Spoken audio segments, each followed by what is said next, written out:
Bonjour les amis, et aujourd'hui je voudrais donc vous parler des accords pour la libération des otages.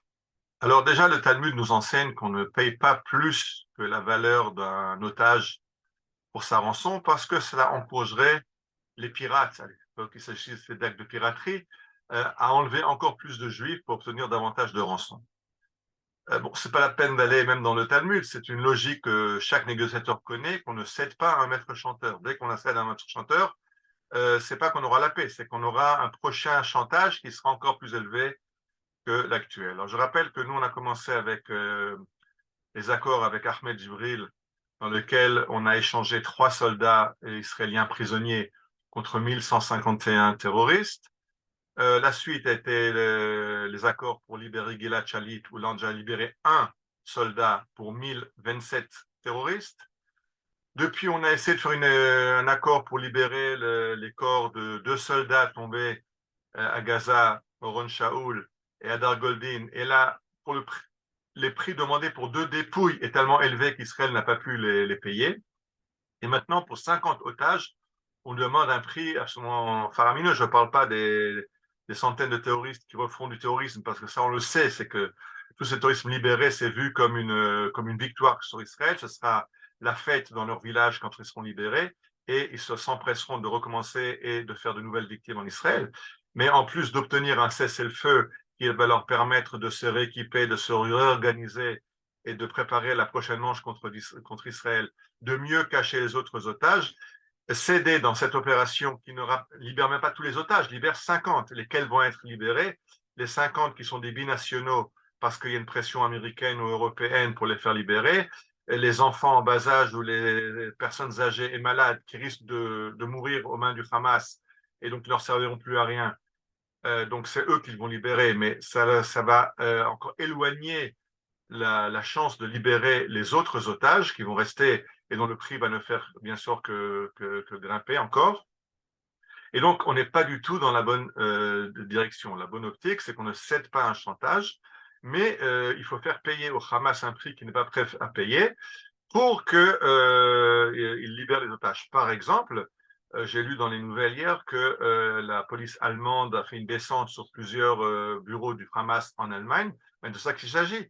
Si les pays européens, américains, au lieu de faire pression sur Israël, de céder au Hamas dans un chantage qui va ne faire qu'accentuer le prix que va demander le Hamas dans les accords successifs, au lieu de faire ça, tous ces pays arrêtaient tous les membres du Hamas qui sont chez eux, fermaient tous leurs bureaux, saisissaient tous leurs avoirs bancaires, on commencerait à avoir un prix que le Hamas peut-être ne veut pas payer. Donc c'est comme ça, c'est de ce côté-là qu'il faut trouver la solution, en faisant payer un prix au Hamas que le Hamas ne veut pas payer et qui libère les otages, et certainement pas en cédant, ce qui ne va faire que faire grandir son appétit, comme tout maître chanteur qui, une fois qu'on lui cède, ne fait que demander plus pour la prochaine fois. Ça, c'est encore sans payer tous les prix annexes, comme par exemple le moral de nos soldats qui risquent leur vie dans cette guerre contre le Hamas et qui sachent que maintenant on va mettre en danger leur vie, puisque tout le monde sait, cette personne est dupe, qu'après le cessez-le-feu, les combats reprendront dans des conditions moins favorables pour nos soldats, puisque le Hamas se serait organisé, aura repréparé des pièges pour nos soldats. Donc, quel est le moral de nos soldats qui vont savoir qu'on met leur vie en danger pour donner un cessez-le-feu au Hamas quand on n'obtient pratiquement rien en échange. Le fait que nos dirigeants nous disent que c'est la moins mauvaise des options, disons que notre confiance dans la lucidité de nos gouvernants, de nos chefs de notre armée, de chefs de services secrets, est un petit peu émoussée après qu'on les ait vus le 7 octobre. Et c'est évident qu'ils se sentent coupables et qu'ils ont des sentiments de culpabilité de ce qui s'est passé et de ces otages qui ont été pris.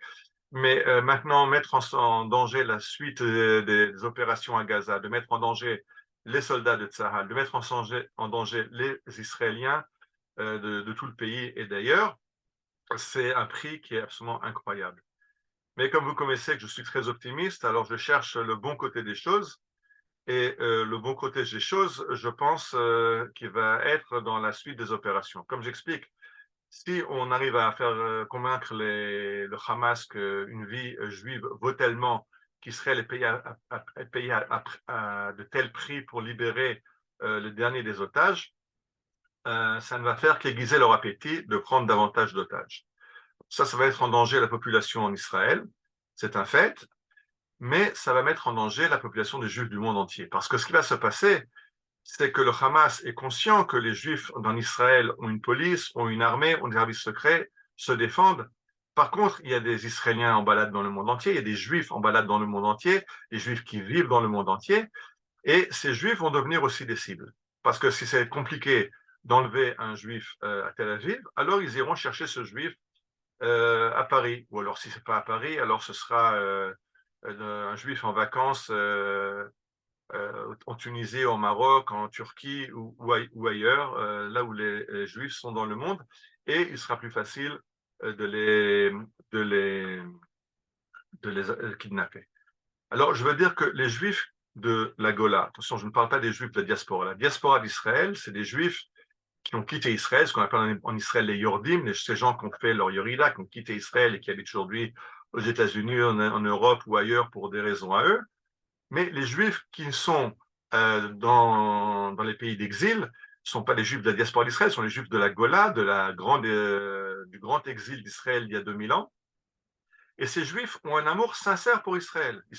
Ils s'identifient à Israël, et d'ailleurs sont identifiés par les antisémites et les antisionistes comme des alliés d'Israël. Alors ces Juifs-là ont un amour sincère et complet pour Israël. Ils prient sincèrement à Dieu pour que Dieu les ramène un jour à la fin de l'exil en Israël. Mais même que leur prière est sincère, il y a toujours ce Dieu, s'il te plaît, ramène-nous en Israël, mais pas tout de suite. Laisse-nous encore un petit peu. Maintenant, on souffle, on a été tellement pogromisé, on a tellement souffert, la Shoah il n'y a encore pas très longtemps.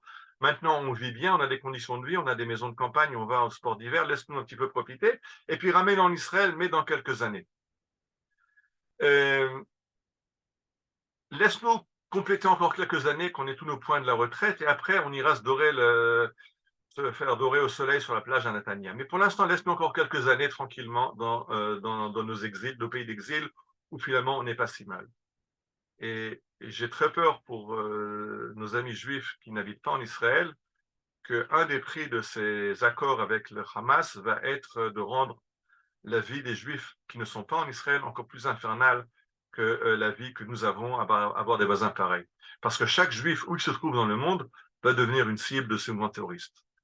Alors, j'espère me tromper, mais ce que je voudrais, c'est qu'il faut comprendre que pour les amis juifs qui m'écoutent et qui ne sont pas en Israël, cessez de faire des manifestations, libérer les otages, pour essayer de forcer vos gouvernements à faire pression sur Israël pour libérer les otages. Faites pression sur vos gouvernements pour laisser la main libre à Israël pour en finir avec le Hamas. C'est ce qui évinera la liberté des otages. Faites pression sur vos gouvernements pour arrêter tous les sympathisants du Hamas qui sont sur les territoires de la République en France, sur les territoires américains et les territoires européens. C'est ça, dans ce but-là, que vous pouvez manifester. Ne manifestez pas pour affaiblir Israël, parce que chaque affaiblissement d'Israël sera un affaiblissement du peuple juif là où il se trouve dans le monde. Manifestez pour que l'Europe, pour que les Américains se réveillent et comprennent que ce danger n'est pas un danger qui menace Israël, mais c'est un danger qui menace la planète. Shalom et à une prochaine fois.